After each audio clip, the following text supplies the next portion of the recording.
Quero cumprimentar os irmãos com a graça e a paz do Senhor Jesus. Amém? Uma boa noite. Muito obrigado, irmão Bruno, pela condução do nosso culto essa noite. Queria orarmos antes de nós começarmos. Deus querido, dá-nos do Teu Espírito nesta noite, iluminando nossas mentes e corações, trazendo sobre nós a capacidade de entender a Tua palavra, que só pode vir do próprio autor. Obrigado, Deus, pelo texto desta noite. Oramos em nome de Jesus. Amém. Como os irmãos sabem, continuaremos, amados, nossa exposição no livro de Atos dos Apóstolos, chegando hoje até o capítulo número 9. Quero convidar você a abrir a sua Bíblia em Atos, capítulo 9. Semana passada, irmãos, na nossa mensagem anterior, nós terminamos, portanto, o capítulo 8, nessa nossa caminhada naquele que tem sido para mim uma experiência maravilhosa, creio que para os irmãos também, no livro de Atos, com o Evangelho, ali no capítulo 8, alcançando Samaria. E depois também no mesmo capítulo, através de Filipe, alcançando um alto oficial do reino etíope. Em ambos os casos, irmãos, Filipe foi, como eu disse, o instrumento de Deus para esse avanço missionário. E, junto com a mensagem da semana passada, estamos continuando a comprovar o tema de todo o livro de Atos, que eu quero convidar a igreja a nós lermos juntos nessa hora. O tema de todo o livro de Atos é o seguinte: apesar da oposição, já está projetado aí, não? Está sim, lá dentro do quadrão lá. Vamos lá junto, irmãos. Apesar da oposição, a igreja de Cristo cresce triunfante, proclamando o Evangelho da salvação. Este é o tema do livro de Atos, escrito pelo médico amado Lucas. Nosso resumo inicial, irmãos, foi colocado agora na forma de um esboço, para ficar mais fácil de passarmos por ele, porque também ele está ficando meio grandão. Então vai ser projetado, acompanhe aí, nós vimos no capítulo 1, o final dos 40 dias em que Jesus ressurreto estava com os discípulos. Ali tem a promessa do revestimento de poder do Espírito Santo, é claro, para, objetivo claro, a pregação do Evangelho, e ele termina com a ascensão de Cristo de volta à presença do Pai. No capítulo 2, temos o cumprimento da promessa do derramamento do Espírito Santo no dia de Pentecostes, 50 dias após a Páscoa. Ali nós encontramos o primeiro sermão da era cristã, o sermão de Pedro, diante do qual 3.000 vidas se convertem de uma só vez. A igreja cresce, contudo, na rotina. Rotina esta do ensino da doutrina dos apóstolos, da reunião, reunir-se em oração e da comunhão, o partir do pão. Capítulo 3. Ali temos a cura de um aleijado que já tinha mais de 40 anos de idade. E a pregação do Evangelho, diante desta oportunidade de cura, acontece no pátio do próprio templo em Jerusalém. Capítulo 4, por causa dos acontecimentos do capítulo 3, Pedro e João são questionados e ameaçados pelo Sinédrio, a alta corte religiosa e política de Jerusalém. A igreja, contudo, enxerga nesta perseguição o cumprimento de oposição já profetizada no Antigo Testamento. Os discípulos vendem seus bens para ajudar os necessitados de dentro da igreja. E ali o texto dá o destaque entre esses que venderam voluntariamente a Barnabé. Capítulo 5, em contraste com Barnabé, nós vimos a avareza de Ananias e Safira, esse casal que é punido por Deus com a morte. Por quê? Porque eles mentiram dizendo que haviam vendido por um determinado valor, mas tinham vendido por muito menos. É importante ressaltar, irmãos, que eles não tinham que entregar absolutamente nada, mas Deus, para inclusive ensinar à igreja uma postura de santidade, não tolerou a sua hipocrisia, a sua mentira. Os apóstolos, capítulo 5 ainda, continuam curando, continuam pregando. Eles também são levados novamente diante do Sinédrio e são ameaçados e açoitados. Agora não apenas Pedro e João, mas todos os apóstolos. E os apóstolos, contudo, diante dessa perseguição, desse açoite, certo? Se regozijam por terem sido achados dignos de sofrer pelo nome de Jesus. Capítulo 6. Há uma discordância na igreja por causa da negligência no cuidado com as viúvas gentias. Diante disso, os apóstolos dizem à Assembleia dos Santos que escolham 7 servos, isto é, 7 diáconos, para cuidar deste assunto. Os apóstolos, por outro lado, reafirmam que a missão deles é dedicar-se à oração e ao ministério da palavra, missão esta, tarefa esta, que depois é transmitida à liderança espiritual da igreja na pessoa dos seus presbíteros pastores. Estevão, que era um desses diáconos, desses 7, é preso por pregar o evangelho e curar os enfermos. Capítulo 7, Estevão é acusado diante do Sinédrio e mesmo diante de uma defesa fenomenal de Estevão, ele é apedrejado até a morte. E Saulo é a testemunha principal de tudo isso que aconteceu com Estevão.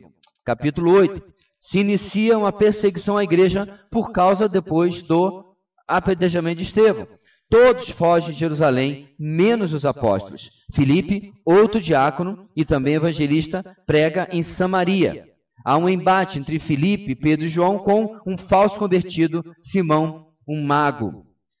Filipe é ordenado por um anjo a seguir por uma estrada deserta, deixar o trabalho em Samaria e seguir por uma estrada deserta, e ali ele leva à conversão e ao batismo a um eunuco, um alto oficial da rainha da Etiópia. Isso foi a nossa caminhada até semana passada. Eu espero que você tenha acompanhado cada mensagem. Se não acompanhou, está tudo disponível gratuitamente online. A narrativa sobre Filipe, irmãos, é um parâmetro que começa em Atos 8:1. E Saulo estava ali consentindo na morte de Estevão.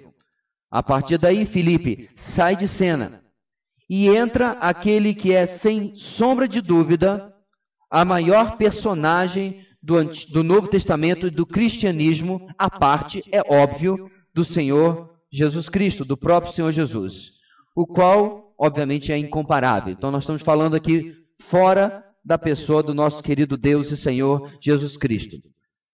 Saulo, que depois tomará o nome de Paulo, ocupará 17 dos 28 capítulos de Atos. Ele também será responsável por 13 dos 27 livros do Novo Testamento. Irmãos, é praticamente impossível ensinar qualquer doutrina cristã sem mencionar pelo menos um versículo escrito por aquele que identifica a si mesmo como o menor dos apóstolos, 1 Coríntios 15, versículo 9. Que identifica a si mesmo como o pior dos pecadores, 1 Timóteo 1,15. Mas antes de tudo isso, antes de qualquer outra coisa, antes de ser o querido irmão, ele ainda era Saulo, o perseguidor da igreja. A palavra Saulo, irmãos, o nome Saulo é uma adaptação do nome do primeiro rei de Israel, Saul. Saul era benjamita, como Saulo também era benjamita. Então é provável que, tendo nascido Saulo da tribo de Benjamim, seus pais resolveram dar-lhe o nome do primeiro rei de Israel, também benjamita, homenageando aquele homem assim. E ele mesmo, irmão, testifica sobre detalhes sobre a sua pessoa. Isso você encontra em Filipenses capítulo 3, versículo 5 até o versículo 6. Olha o que ele fala sobre si mesmo. Circuncidado no 8º dia de vida, pertencente ao povo de Israel, à tribo de Benjamim, verdadeiro hebreu, quanto à lei, fariseu, quanto ao zelo, perseguidor da igreja, quanto à justiça que há na lei, irrepreensível. Paulo aqui, meus irmãos, não está contando vantagem. Ele está dizendo, na verdade, que aos olhos humanos, aos olhos de quem se importa com essas coisas, aos olhos de quem foca em religiosidade, ninguém poderia ver um cisco, uma mancha na pessoa de Saulo. Ele era, diz o texto, irrepreensível segundo a lei. E ele era, meus irmãos, inclusive discípulo de Gamaliel, que nós conhecemos alguns capítulos atrás, quando os apóstolos estavam sendo questionados pelo Sinédrio, e Gamaliel deu ali um conselho. Este Gamaliel, irmãos, um grande mestre judaico, lembra? Era chamado de a beleza da lei. Ele era a autoridade da sua época. E Saulo foi discípulo deste homem de tão profundo conhecimento que era assim admirado. Assim, meus irmãos, Saulo conhecia o Antigo Testamento praticamente de cor. e era extremamente versado na lei mosaica.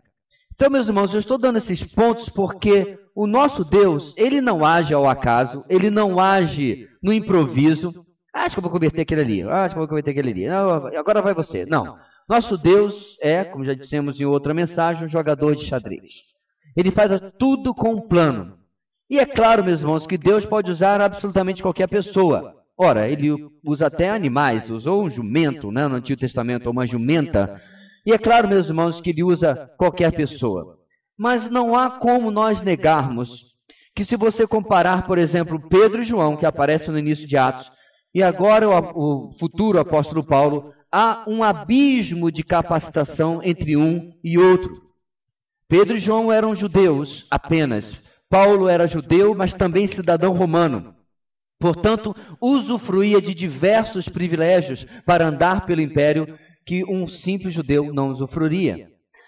Pedro e João falavam com certeza aramaico, hebraico e grego, porque era a língua franca da época, era o inglês da época, né? Qualquer um sabe pedir um hot dog enfim. Porém, Paulo falava no mínimo 7 idiomas. Pedro e João, com certeza, conheciam o Antigo Testamento, como todo bom judeu, haviam sido criados pelos seus pais dentro de casa, conhecendo a lei mosaica. Paulo era o mestre da lei. Então, o Senhor está aqui, meus irmãos, no capítulo 9, pegando a sua grande arma, pegando a sua grande ferramenta para fazer um enorme estrago, tanto na religião judaica quanto no paganismo da sua época, e estabelecer um grande fundamento para a construção daquilo que temos conhecido nos últimos 2000 anos de história da fé cristã. Agora, ainda voltando sobre o nome dele, Saul ou Saulo significa emprestado. No Antigo Testamento, Deus, em sua soberania sobre toda a história, colocou à frente de Israel um rei emprestado, fora da sua expressa vontade, mas permitindo a sua vontade diante da teimosia e da rebeldia de Israel em pedir insistentemente um rei, tal como as outras nações. Então, o primeiro rei que Deus dá a esse povo teimoso e rebelde é um rei segundo o coração deles. Depois vem o segundo rei, Davi, o rei segundo o coração de Deus. E assim, meus irmãos, da mesma forma que Saul era emprestado à posição de rei, no Novo Testamento, Saulo vivia uma religiosidade emprestada, sem autenticidade, a qual Deus não havia planejado para a sua vida, tanto que agora vem trazê-lo para conhecer a Cristo. Enganado pela sua compreensão errada da palavra, cego na sua compreensão errada das Escrituras. Inclusive, meus irmãos, é muito provável que pela soberania de Deus, Saulo nem sequer chegou a conhecer o Senhor Jesus antes do texto que nós vamos ler hoje. Por quê? Depois do seu treinamento aos pés de Gamaliel, ele deve ter retornado a Tarso, a sua cidade natal, para servir aos judeus daquela região como mestre da lei que ele era.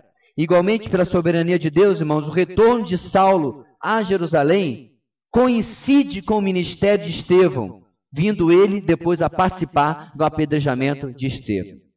E a gente que acha que estava andando pela sua vida e um dia encontrou Deus. Na verdade, meus irmãos, a história de Saulo nos mostra que é Deus que nos encontra, Deus que conduz, Deus que nos orienta. A narrativa que nós vamos ouvir hoje, meus irmãos, nos comprova isso. E a palavra de Deus vai nos ensinar que a proclamação do Evangelho transforma opositores em discípulos. A proclamação do Evangelho transforma opositores em discípulos. E essa narrativa que vamos ouvir hoje, ela se repetirá no capítulo 22 e no capítulo 26, com mais detalhes, quando Paulo futuramente vai estar dando testemunho da sua conversão. Mas nós vamos considerar essas repetições e seus novos detalhes quando chegarmos a esses textos, provavelmente daqui a muitos meses. E a sua conversão, meus irmãos, faz parte de uma mudança definitiva na propagação do Evangelho, que antes era mais voltado para apenas o público judeu, quando ficou, inclusive, enclausurada dentro de Jerusalém, para agora voltada definitivamente para um público mais gentil, ou seja, não judeu.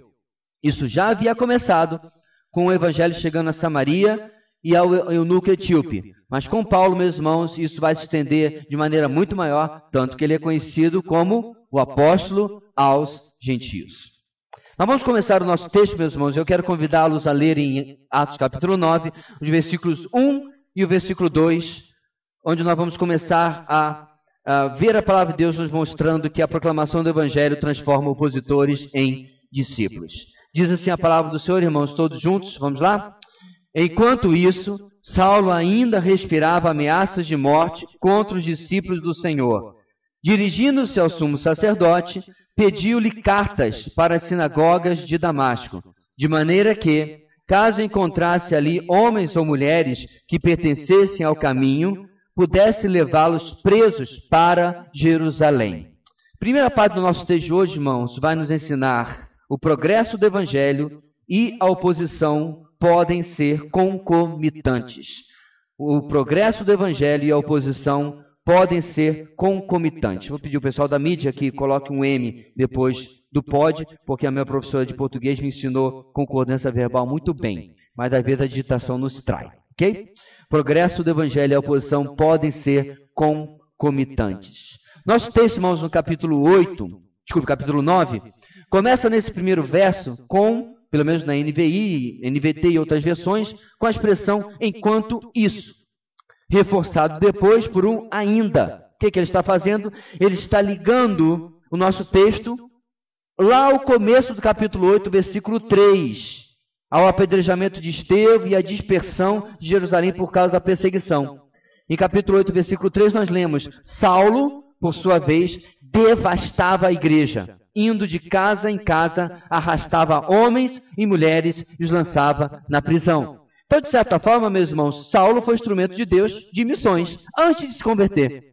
Porque a perseguição que ele causou em Jerusalém fez com que os homens e mulheres se espalhassem, inclusive Filipe, e aquilo que nós vamos ler agora, irmãos, está acontecendo enquanto Filipe estava pregando o evangelho, isto é, enquanto Deus agia em Samaria através de Filipe, e é claro, em diversos outros lugares, através de milhares de outras pessoas, a igreja a essa altura já contava com dezenas de milhares de pessoas, Saulo saía de Jerusalém, caçando e perseguindo os cristãos onde estivessem. E sua dedicação a essa tarefa, irmãos, ficou clara na expressão que Lucas usa no versículo 1. Respirava ameaças de morte. E o alvo dessas ameaças de morte eram os discípulos do Senhor. É interessante, meus irmãos, que uma coisa é você caçar e perseguir, a polícia faz isso de vez em quando, um bandido perigoso, um assassino, um estuprador, um traficante perigoso. Mas Saulo, pensando estar fazendo o bem, pensando estar fazendo uma obra ao Senhor, perseguia homens e mulheres inocentes.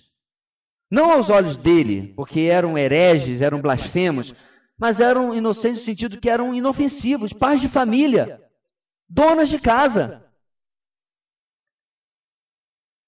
Enquanto ele caçava e prendia essas pessoas, olhava em seus rostos, ele via rostos de perdão. Ele via rostos de pessoas que não combinavam com a ação que ele próprio estava fazendo, como diz o texto, respirando ameaças de morte. E quanto, irmãos, a perseguição em Jerusalém provocou o espalhamento do evangelho, essa perseguição causada pelo próprio Saulo também obrigou que ele tomasse uma providência e mudasse a sua estratégia. Então, o que ele faz? No verso 2, ele pede uma autorização para estender a sua caçada para outra localidade. No caso, a cidade de Damasco, cerca de 200 quilômetros de Jerusalém e mais ao norte de Samaria. É mais ou menos como se saísse daqui de Boa Vista e fosse para Pacaraima, um pouquinho mais do que Pacaraima. O que prova, meus irmãos, que o evangelho, inclusive, já havia chegado a locais mais distantes do que Samaria, porque Samaria ficava entre Jerusalém e Damasco. A perseguição que foi causada no capítulo anterior já havia levado o evangelho muito além, e Paulo, sabendo disso por relatos, queria chegar até lá. o evangelho estava se espalhando e não estava apenas restrito a Jerusalém, já havia alcançado e havia judeus professando o evangelho em Damasco. A única diferença, meus irmãos, é que provavelmente os homens e mulheres que Paulo queria perseguir em Damasco eram judeus de Jerusalém, que haviam se mudado para lá, e a razão disso era por causa da perseguição. Mas essa autorização que ele pede ao sumo sacerdote era mais uma carta de apresentação para as dezenas, provavelmente entre 30 a 50 sinagogas que existia naquela cidade que tinha uma considerável população. A membresia de uma sinagoga, irmãos, ela era mínima, mas também ela era máxima. Quando havia muita gente, começava-se uma sinagoga nova. Portanto, para cada uma delas, Paulo queria cartas de apresentação para que ele chegasse lá, sabendo eles que o sumo sacerdote em Jerusalém o havia autorizado. Mas por que ele pergunta, ou por que ele pede cartas para as sinagogas? Porque neste momento, irmãos, os cristãos judeus ainda frequentavam livremente as sinagogas. Tanto quanto em Jerusalém frequentavam o templo para orar e adorar a Deus. Era o costume deles. Então, Paulo sabia, vamos usar o nome certo, Saulo sabia que indo às sinagogas ele conseguiria detectar, descobrir quem eram esses judeus convertidos ao Senhor Jesus, que agora estavam frequentando essas sinagogas. Interessantemente, irmãos, a igreja e os discípulos no nosso texto são identificados por uma expressão muito interessante, muito curiosa.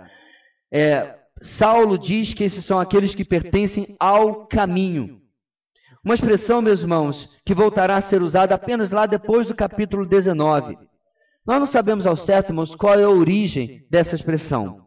Não sabemos qual é a utilidade dessa expressão. Não sabemos se era uma chacota, por exemplo, ou seja, era algo para fazer um certo ridículo dos discípulos. Estes são aqueles do único caminho. Por quê? Porque essa era exatamente a pregação cristã.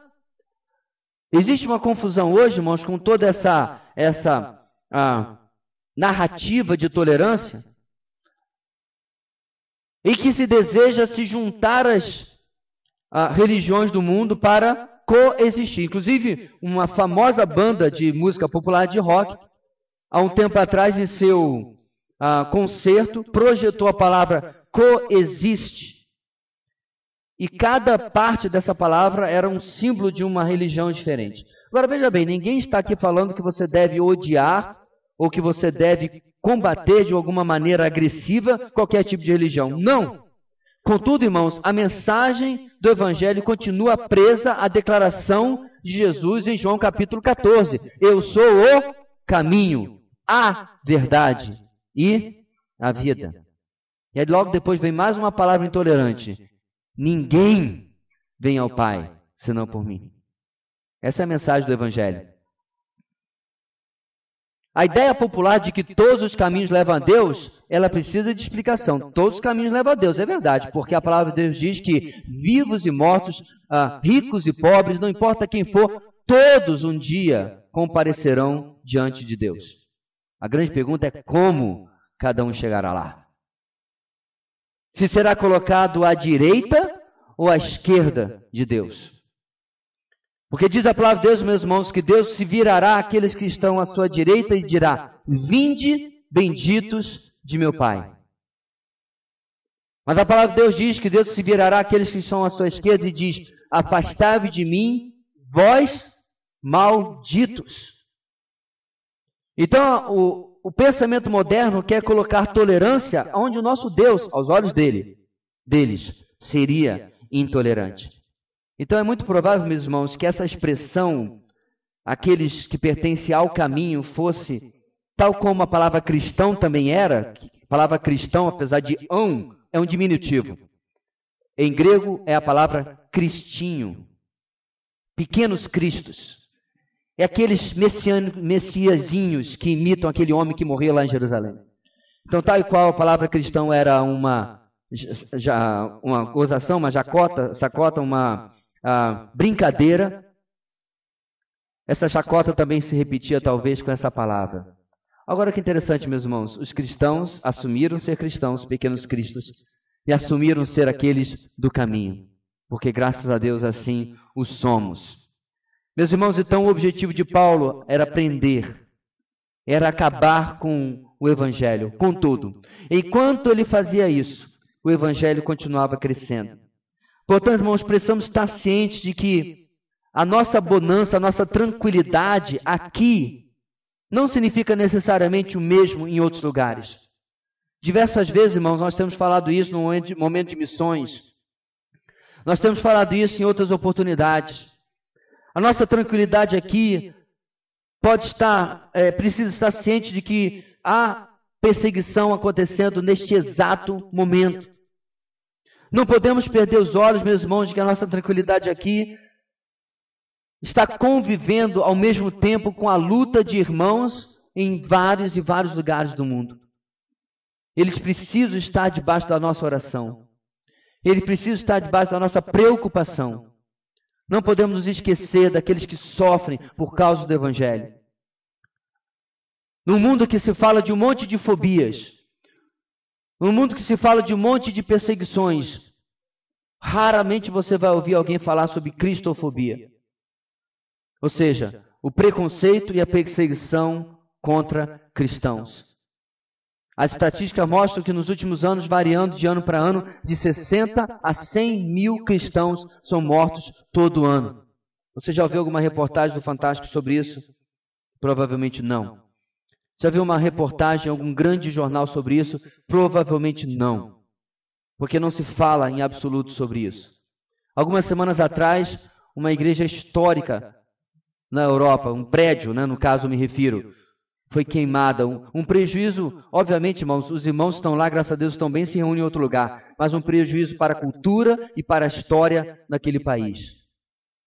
Você viu sendo reportado? Não.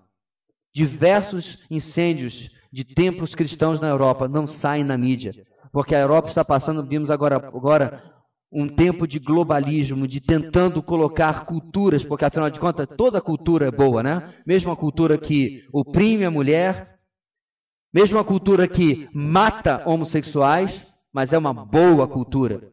E a Europa está passando por um momento, irmãos, em que você não acredita que foi um dia o berço da reforma. Porque, meus irmãos, estão abandonando o único caminho. Por outro lado, meus irmãos, podemos enfrentar também grandes dificuldades na pregação do Evangelho. Mesmo não, é claro, ao ponto de ter um Saulo atrás de nós. Contudo, podemos sempre nos regozijar, porque a palavra de Deus não está presa. Qual é o meu ponto aqui, meus irmãos? Mesmo que haja dificuldade na sua vida para testemunhar a outros, mesmo que haja lutas no seu ministério de evangelismo, você pode ter certeza, meu querido, que a palavra de Deus realmente nunca volta vazia. Toda vez que você compartilha o evangelho com alguém, toda vez, meus irmãos, que a palavra de Deus era pregada nos dias em que Saulo não dava ouvidos a ela, Deus estava construindo algo no coração daquele homem. Toda vez, meus irmãos, que Saulo ouviu, por exemplo, Estevão, e seu coração estava endurecido, estava se construindo no coração dele a bomba relógio colocada por Deus, que chegaria o dia ao texto que nós estamos aqui hoje. Portanto, meus irmãos, o progresso do Evangelho e a oposição a esse Evangelho podem ser às vezes concomitantes, mas nunca haverá o Evangelho sendo impedido ou parado de uma vez por todas. Nos versículos 3 e 4, nosso texto continua. Quero convidar você a lermos juntos e vemos como que a palavra de Deus continua a nos ensinar nessa noite. Diz assim a palavra do Senhor, vamos lá? Em sua viagem, quando se aproximava de Damasco, de repente brilhou ao seu redor uma luz vinda do céu. Ele caiu por terra e ouviu uma voz que lhe dizia: Saulo, Saulo, por que você me persegue? Em segundo lugar, essa noite, irmãos, a oposição ao progresso do Evangelho se opõe ao próprio Cristo. A oposição ao progresso do Evangelho se opõe ao próprio Cristo.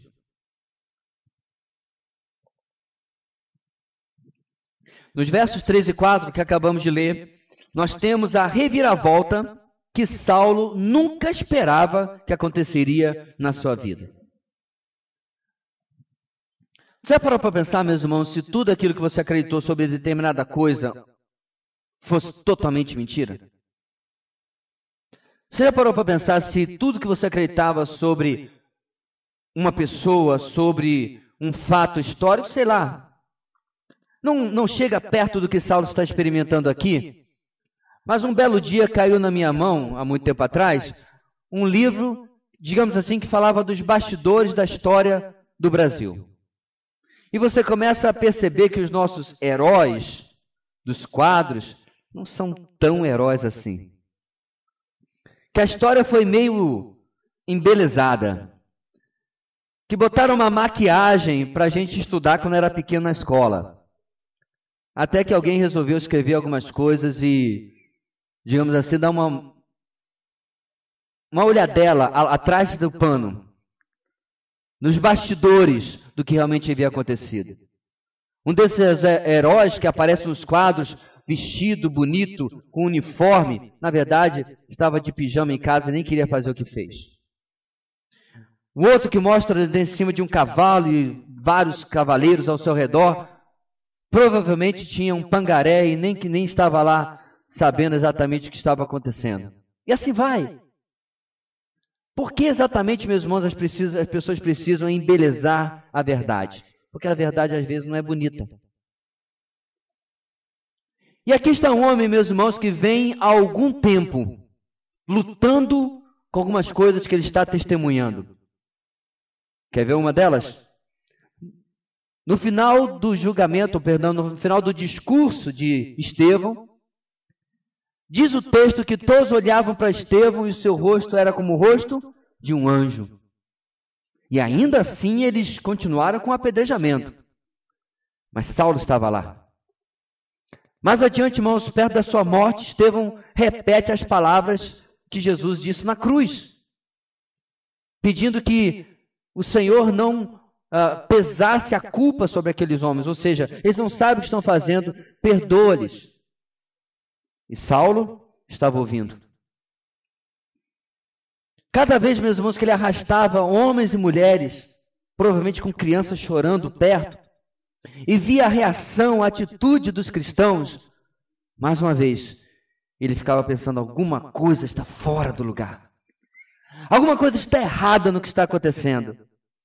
Portanto, aqui, meus irmãos, acontece a reviravolta que, apesar de seus questionamentos, Saulo não esperava que aconteceria. Por quê? Aquele morto, de quem Saulo perseguiu os discípulos, não estava, afinal de contas, morto. Porque mortos não aparecem no caminho de Damasco para falar com você. Mortos não falam de dentro de uma luz brilhante, mortos não se materializam na sua frente. Nosso texto não fala claramente, mas posteriormente podemos ter certeza que ele viu a Jesus, inclusive por ser uma marca de um apóstolo. Em algum lugar, meus irmãos, dos 200 quilômetros que separavam Jerusalém de Damasco, brilhou uma luz em pleno dia. Perceba, irmãos, que mesmo hoje, com toda a tecnologia, ter uma luz em pleno dia, que brilhe o suficiente para você saber que está brilhando, não é olhar para um holofote aceso dizendo assim, poxa, quem esqueceu aquele holofote aceso? São 3 da tarde. Não é isso. É você estar debaixo do sol do Oriente Médio. Para nós é fácil, né? É o sol do lavrado. E diz o texto que de repente brilhou uma luz que foi percebida. Ou seja, era uma luz mais forte do que o próprio sol. Porque era a luz do Criador do próprio sol. E essa luz, meus irmãos, causa um impacto. Porém, o mais importante do que o impacto da luz é a voz que Saulo ouve ao cair, literalmente, do cavalo. Ao cair por terra. Porque ele não estava, obviamente, irmãos, indo de Jerusalém. Ele é enviado do sumo sacerdote. Ele não estava indo de Jerusalém a Damasco a pé. Ele cai do cavalo, meus irmãos, e não foi porque ele teve um ataque de insolação, um ataque epilético. Não. Ele cai ao ouvir a voz que pertencia ao Senhor Jesus ressurreto, falando o seu próprio nome. Saulo, Saulo. A repetição aqui, meus irmãos, é característica da ênfase. Por que me chamam Senhor e Senhor, e não fazem o que eu mando. Não foi isso que Jesus falou? A repetição é característica da ênfase, de chamar a atenção. E, meus irmãos, aqui o Senhor ressurreto conhecia aquele homem que estava no chão, conhecia pelo nome. Não é uma coisa, meus irmãos, que nos causa certa surpresa, mesmo em condições normais, sem luz brilhando, nem nada. Do nada aparecer uma pessoa que você não conhece, que você não tem familiaridade, e chegar e dizer, olá, fulano. Você, peraí, de onde me conhece? Como é que você sabe meu nome? Quem lhe disse sobre mim? É interessante, meus irmãos, que muitas vezes nós ficamos surpresos com isso, mas aqui tem um homem numa situação completamente diferente. Aliás, meus irmãos, nosso Deus sabe fazer a dramatização, né? Olha lá no Monte Sinai. Ele podia ter ficado caladinho, ficado tranquilo. Moisés, sobe aqui. Toma essas 2 tábuas aí. Vai, seja feliz. Não. Você já leu a narrativa? Trovões, fogo, nuvens escuras. O que o povo fala? Moisés, vai lá e vê o que é. A gente não vai, não. O povo ficou aterrorizado. Mas Deus fez isso de propósito, irmãos, porque Deus queria mostrar a eles, agora vocês estão vendo como é que é um Deus de verdade. Não aquelas piadas que vocês viram lá no Egito. Um com cabeça de chacal, outro com cabeça de gato. Ah, faça-me um favor. Agora vocês estão vendo como é que é Deus de verdade. Se ainda não tinham visto nas 10 pragas, né? Diga-se de passagem. Se ainda não tinham visto no mar se abrindo. Agora Jesus é até menos dramático. Só uma luzinha e uma voz, mas uma voz que falou seu próprio nome. No jardim, meus irmãos, um belo dia, havia uma mulher chorando. E um homem perguntou a ela, mulher, por que você chora? Tiraram, levaram o meu Senhor, eu não sei para onde. E ela continuou chorando, achando que está falando com o jardineiro. Mas aí o jardineiro abre a boca e diz, Maria. E ela sabe agora que é o Senhor. Meus irmãos, não deve ter comparação no mundo. Ouvir o seu nome. Mesmo que o seu nome seja um nome mais comum, como Maria, mesmo naquela época. Mesmo que o seu nome seja até um nome que tenha 300 mil pessoas no Brasil igual, ou um nome que tem apenas algumas dezenas igual. Mas ouvir o seu nome, dito por esses lábios. Porque a essa altura do campeonato, meus irmãos, Saulo já não sabe mais quem ele é, o que ele foi fazer. Estou indo fazer o que ainda mais? O que eu estou fazendo da minha vida? Mas ainda assim, meus irmãos, mais impactante que ouvir essa voz vindo do céu, que não é algo que acontece todo dia, vem uma afirmação depois de Saulo. Saulo, ele diz, por que você me persegue? Essa é a parte mais importante. Meus irmãos, Jesus aqui não diz, por que você está perseguindo o meu povo? Por que você está perseguindo a minha igreja? Veja bem, nenhuma dessas afirmações seria errada. De fato, Saulo estava perseguindo o povo de Deus, Saulo estava perseguindo a igreja de Deus. A igreja de Jesus. Nenhuma dessas afirmações seria incorreta. E seria correto, e seria inclusive preocupante para Saulo. Peraí, como assim o seu povo? Como assim a sua igreja? Porque se uma voz do céu diz, por que você está perseguindo o meu povo? Saulo já tinha coisa para se preocupar. Contudo, meus irmãos, bem ali, Saulo teve a sua primeira aula de teologia de verdade, não aquilo que aprendeu aos pés de Gamaliel. Aqui ele teve sua primeira aula de teologia de verdade, sem a contaminação do judaísmo. Yahweh, o Deus de Israel, nunca havia tido uma relação com seu povo tão próxima ao ponto de ter essa identificação aqui. Mas aqui está, meus irmãos, o Deus encarnado, o Messias, Jesus, totalmente identificado e totalmente unido com seu povo. E, meus irmãos, é marcante nós entendermos isso porque apenas o Deus que sofreu pode compreender o sofrimento do seu povo. Porque ele não era apenas o Deus que sofria, mas era o Deus que se alegrava. Eu detesto aqueles filmes de Jesus em que Jesus está o tempo todo assim, com aquela cara de constipação, aquela coisa estranha. Ano Domini foi assim, e tem vários filmes.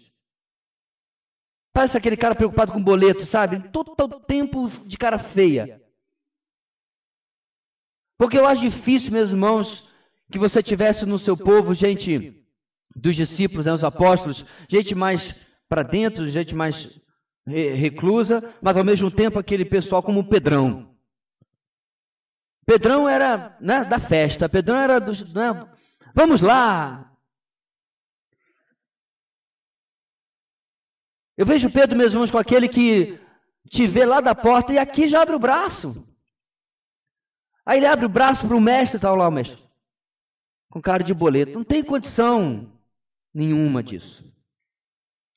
O nosso Senhor estava unido com o seu povo. Ele participa da sua vitória, ele participa da sua luta. Ele participa dos seus medos, ele participa das suas seguranças, porque ele é a razão dessa segurança. A oposição ao progresso do Evangelho, irmãos, é a oposição ao próprio Cristo, porque ele está ligado intimamente conosco. Uma vez eu estava numa loja e eu achei estranho, porque quando tiraram a roupa do manequim para trocar, a cabeça era de uma cor e o corpo era de outra. Talvez a loja já não tinha mais recursos para comprar manequim e fizeram uma reciclagem. Então estava meio estranho, porque a cabeça era bem clara e o corpo era mais para uma cor parda assim. Aí eu falei, parece um Frankenstein. Quando você olha para o corpo de Cristo, meus irmãos, você não vê diferença entre o cabeça e o corpo.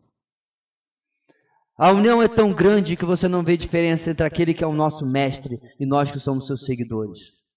Mesmo que sejamos pecadores, tudo aquilo que ele é, ele transfere para nós como seu povo. A doutrina da nossa união com Cristo não serve apenas para uma identificação durante a perseguição. Não. A essência dessa união, meus irmãos, é o que ele disse em Mateus 28. Eu estarei sempre com vocês até o fim dos tempos. Esta união produz a sua justiça e a sua santidade. Ou melhor, nos faz participantes da justiça do nosso Cristo, da santidade do nosso Cristo. É por isso, meus irmãos, que há essa união que Paulo fala aos Coríntios. Se vocês estão unidos com Cristo, se vocês são templo de Cristo, como vocês podem se unir a qualquer coisa que não seja de Cristo? Qualquer coisa que seja do mundo. A união com Cristo, meus irmãos, é um instrumento para a nossa santidade.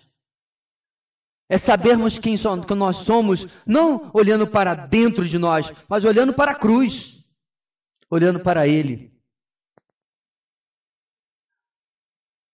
Mas no nosso segundo ponto também aprendemos que a rejeição ao Evangelho não deve ser vista como uma rejeição a mim ou a você. Tal como o povo no Antigo Testamento, irmãos, pediu um rei e Deus deu Saul. E Samuel estava triste com a atitude do povo. Você se lembra o que Deus fala para Samuel? Samuel, deixa estar. Eu estou parafraseando. Fica tranquilo.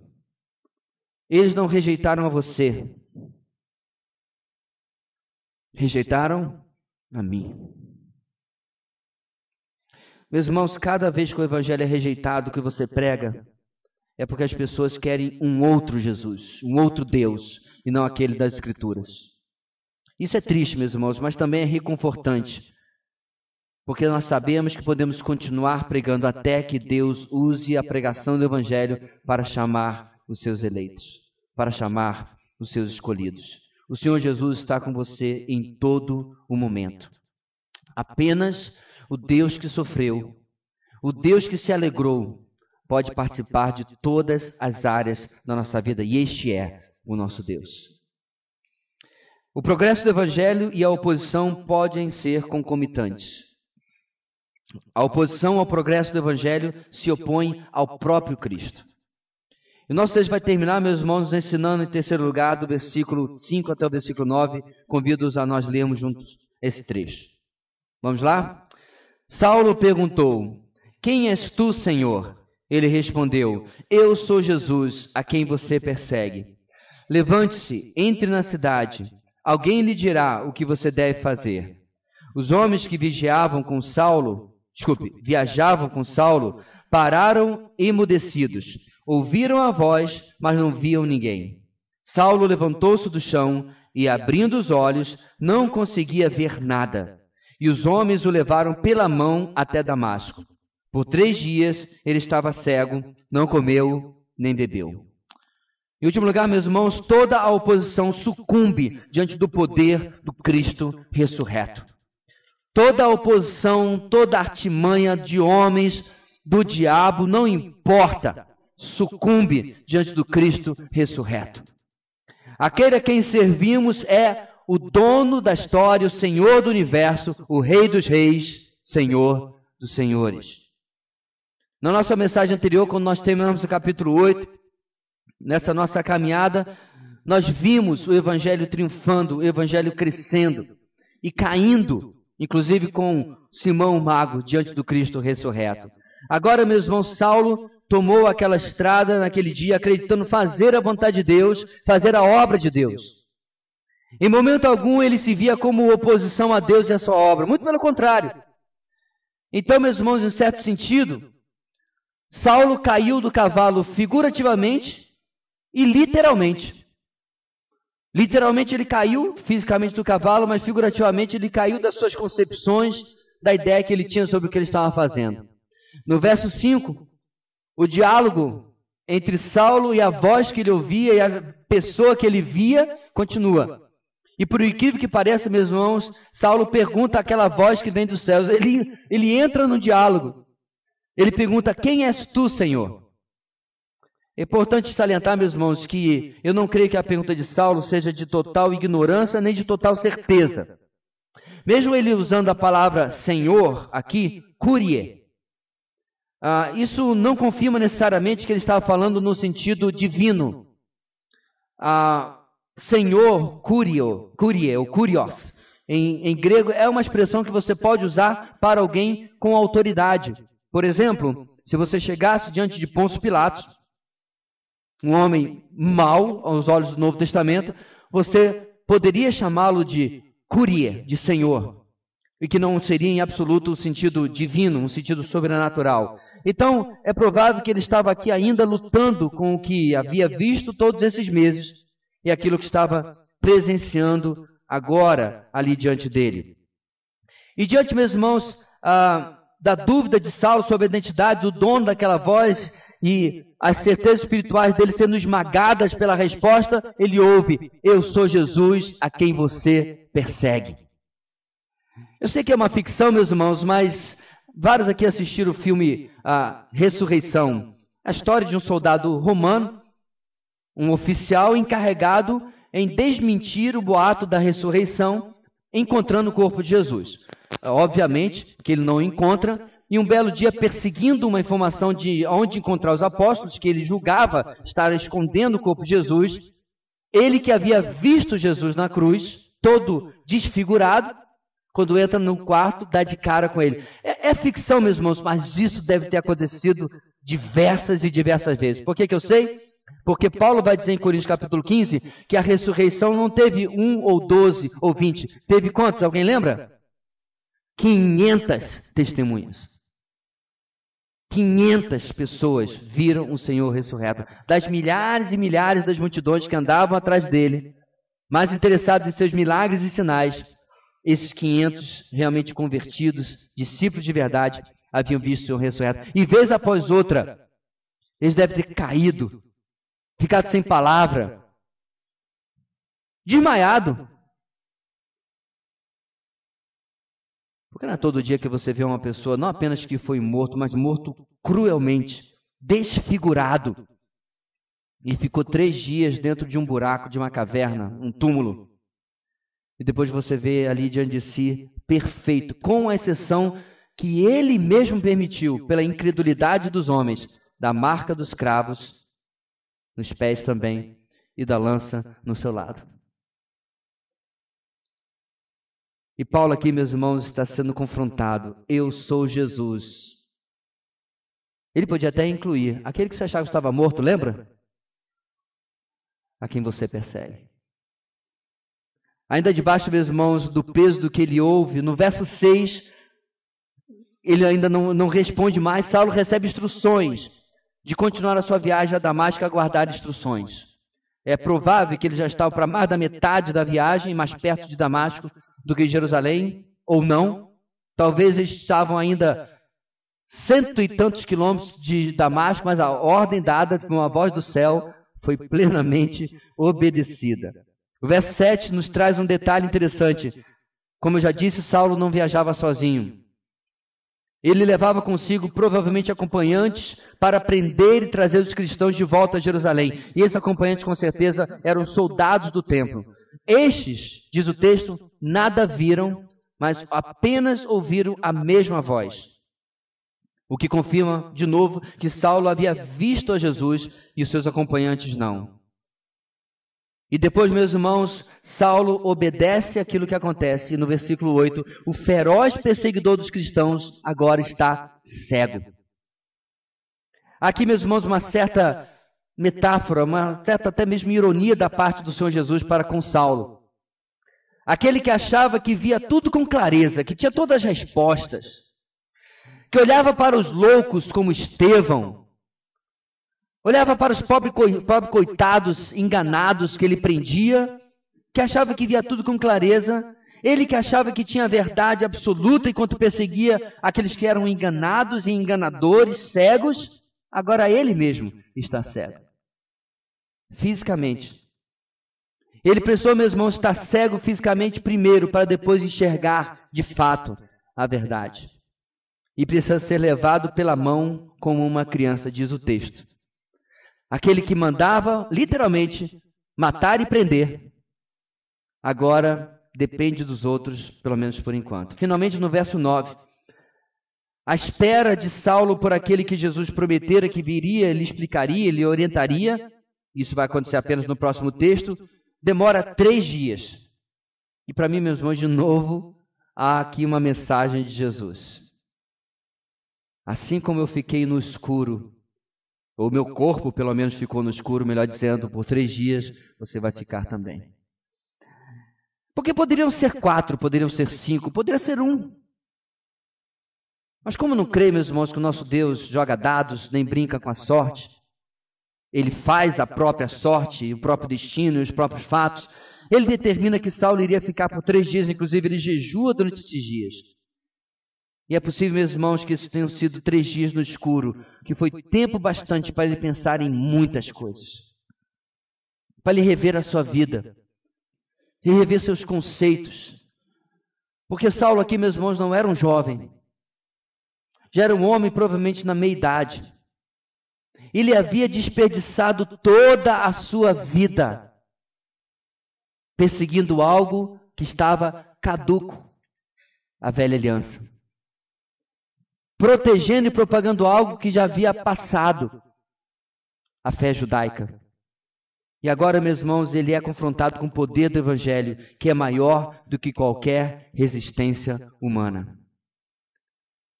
Todos nós conhecemos a famosa frase que ele ouviu nessa ocasião, mas vai narrar apenas no final do livro de Atos. Paulo, dura coisa para ti. A versão revista atualizada diz, recalcitrares contra os aguilhões. Sabe o que significa isso? Você lutar contra as evidências. Talvez você esteja aqui essa noite e você esteja usando todo tipo de desculpa para lutar contra as evidências de que você precisa render a sua vida a Cristo como Senhor e Salvador. Certa feita eu conversava com uma pessoa online que falava em generalizações. Todos os pastores são ladrões. Todas as igrejas estão aí para enganar as pessoas, para tirar dinheiro das pessoas e todos eles... Eu falei, joia, qual a culpa de Deus nisso? O que Jesus tem a ver com isso? Não, ele tem a ver nada disso. Ótimo, então vamos falar de Jesus. E quando ele viu, meus irmãos, que falar de Jesus incomodava, ele foi dar uma olhadinha no meu perfil. E lá no meu perfil ele viu, pastor da comunidade Basta Videira. Ah, o senhor é mais um desses. Desses o quê? Que fala de Jesus? Não, desses que tira dinheiro do povo. Só me mostra onde está esse dinheiro, que eu ainda, se eu tirei, não sei onde guardei, amnésia. Eu falei, como você tem como comprovar que eu faço isso? Mas esse homem estava disposto a usar de mentiras, não que não existam trambiqueiros, e existem muitos. Só em uma quadra.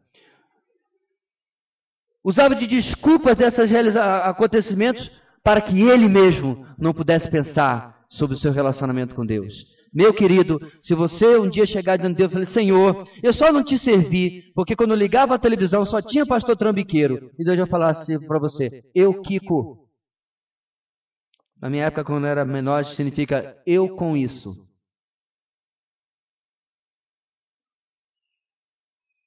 A falsa religiosidade, até mesmo o trambique que possa existir, não anula aquele que aparece no caminho para Damasco. E ele está hoje no seu Damasco, dizendo a você também que você hoje é um opositor ao Evangelho porque você não é um discípulo do Evangelho. Não tem meio termo. Não tinha Saulo de um lado, os discípulos do outro, o pessoal neutro no meio. Quem estava neutro estava do lado de Saulo, porque não há a coluna do neutro. A palavra de Deus diz que todos nós somos filhos da ira. Quem tem o filho tem a vida. Aquele que não tem o filho, a ira de Deus sobre ele permanece. Não gostou? Discute com Deus. Está lá em João capítulo 3. Não tem para onde nós fugirmos, irmãos. O próprio Senhor Jesus disse, aquele que comigo não ajunta, espalha. E Saulo agora, meus irmãos, será confrontado com isso. E eu e você não somos alcançados em nossos caminhos para Damasco por outro não ser esse mesmo. Nós éramos inimigos. E Paulo vai dizer em Filipenses capítulo 12, pois para isso fui alcançado por Cristo Jesus. Não ele que alcançou, não ele que encontrou. A palavra usada aqui significa eu fui agarrado por Cristo Jesus. E ele assim fez na nossa vida, meus irmãos, porque ele transforma opositores em discípulos. Ora, talvez você tenha sido um opositor meia boca. Talvez você tenha sido, antes de conhecer a Cristo, um opositor mais ou menos. Mas meu irmão, minha irmã, por tudo que é mais sagrado, não seja um discípulo mais ou menos. Porque o nosso texto de hoje nos mostra um homem que foi um opositor excelente. Que foi um opositor radical, sublime. Não é verdade? Como opositor, Saulo foi perfeito. O mais interessante, meus irmãos, é que aquele que tanto mal fez ao cristianismo e tanto foi perdoado, amou também de maneira radical. Futuramente, como Paulo apóstolo, ele estava literalmente disposto a entregar a sua vida pelo Evangelho, por Cristo e por sua igreja. Que esse exemplo, meus irmãos, de uma conversão genuína, possa nos constranger, possa nos mover a ter esse mesmo desejo na nossa vida. Éramos opositores, mas que sejamos discípulos excelentes, pela graça de Deus, para a glória de Jesus. Amém. Deus querido, obrigado, Senhor, porque mesmo em meio a qualquer oposição, o Teu Evangelho continua avançando. Obrigado, Deus, porque diante de lutas, de oposições, de recusas ao Evangelho, o Senhor está conosco e é o Senhor que estão recusando. Obrigado, Deus, porque um dia éramos Teus inimigos, opositores a tudo que o Senhor representa e defende, a Tua palavra. E hoje, pela graça e pelo poder do Evangelho, somos Teus amigos. Muito obrigado, Deus, pela Tua presença inconfundível na nossa vida. Por isso tudo nós agradecemos e oramos em o nome de Jesus. Amém e amém.